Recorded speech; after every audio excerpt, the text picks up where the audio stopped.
So we are going to start with the 50-year mortgage. You and I may agree. I don't know. So let's. I think so right out of the gate here, there's been a lot of, this is a hot financial topic. We brought it up on a radio show that I was on earlier this week. Everybody on the show was going nuts about it. This is the worst thing ever. There's op-eds in the Wall Street Journal that are all about how it's a gimmick and it's terrible. There's memes out there of other financial hosts who are catatonic, having meltdowns about it. And I get that because it really is a gimmick in a lot of ways.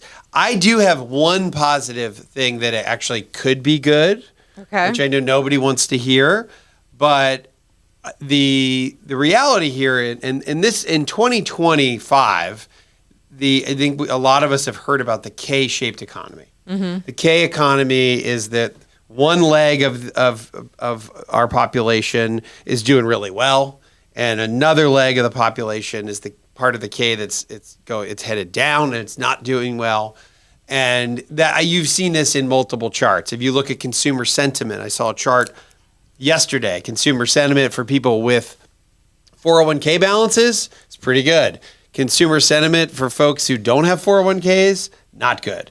Consumer sentiment for people who own houses, good. Consumer sentiment people who don't have a home, they don't own a home, down.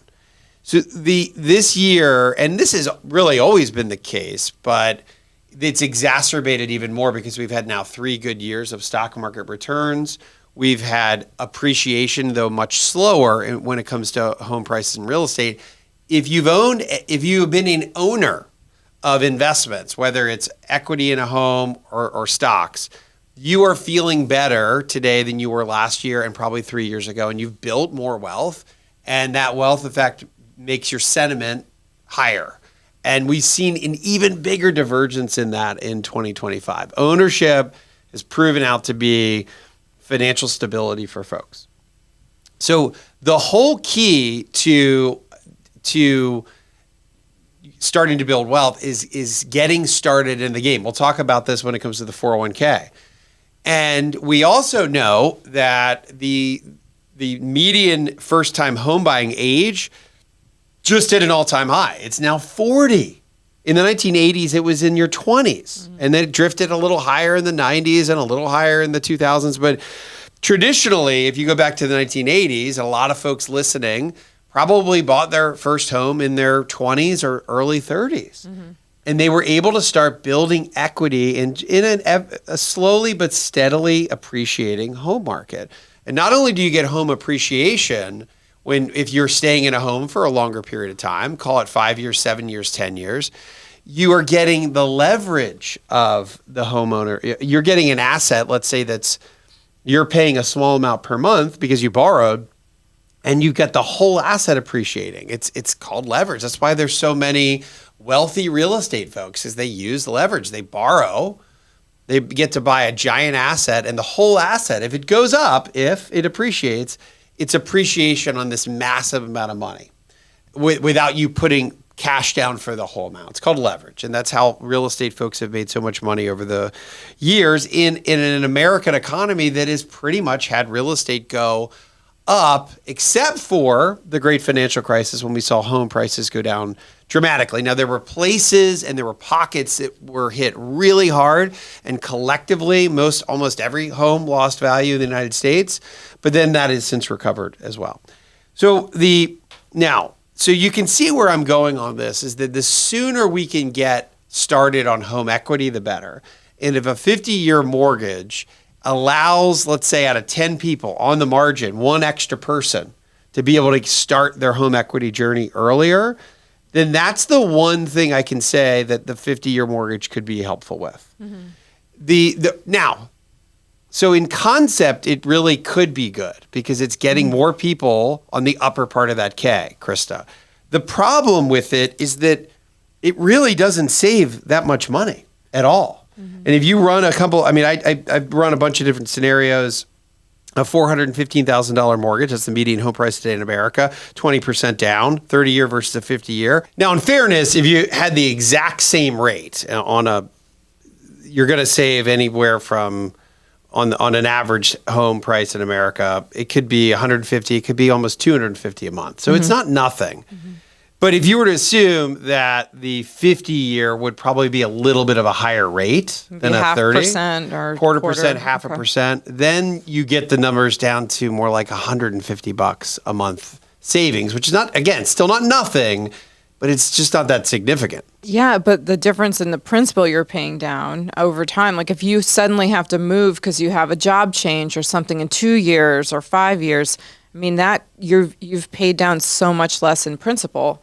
Then that's to me the huge issue is you could get stuck. Like yes, being a homeowner, I am one. It's been great over the last few years, but there have been years we've seen where it's been terrible.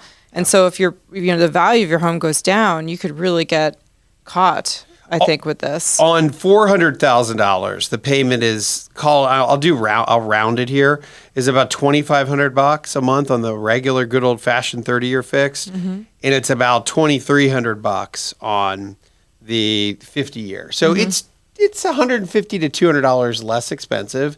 Is that really going to make a difference whether you buy a home or continue renting? I don't know.